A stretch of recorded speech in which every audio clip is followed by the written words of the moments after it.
తమిళనాడులో ఇప్పటివరకు రెండే పార్టీసే తమిళనాడుని రూల్ చేసేవాళ్ళు. ఒకటి డిఎంకే, ఇంకో పార్టీ పేరేమో ఏఐడిఎంకే. గెలిస్తే వీళ్ళు గెలవాలి, లేదంటే వాళ్ళు గెలవాలి. కానీ తమిళనాడులో ఇప్పుడు లెక్క మారింది. కొత్త పార్టీ వచ్చింది, కొత్త పార్టీ పెట్టింది. మన విజయ్ తలపతి గారు పెట్టిండ్రు. ఆ పార్టీ పేరే టీవీకే. ఈ ఎలక్షన్స్తో డిఎంకేకి 46 సీట్లు, ఏఐడిఎంకేకి ఏమో 80 సీట్లు, మన టీవీకే పార్టీకి ఏమో 107 సీట్లు. అంటే ఏఐడిఎంకే పార్టీ కన్నా 27 సీట్స్ లీడ్లో ఉంది.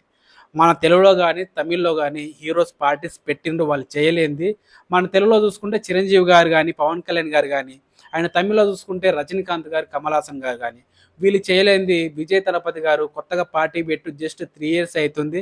ఇప్పుడు విక్టరీ సాధించబోతున్నాడు. నెక్స్ట్ సీఎం తమిళనాడుకి విజయ్ తలపతి గారే అవ్వబోతున్నారు. ఒకప్పుడు మన తెలుగులో చూసుకుంటే ఎన్టీఆర్ గారు జస్ట్ పార్టీ పెట్టి 9 నెలలకే టీడీపీ పార్టీ గెలవడం జరిగింది.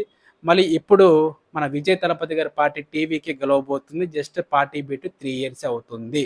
ఇంకో విషయం తెలుసా మీకు? ఈరోజు May 4th, ఈరోజు రిజల్ట్. అండ్ త్రిష గారి బర్త్డే కూడా May 4th. ఈరోజు నా భార్య శ్రీవల్లి పుట్టినరోజు.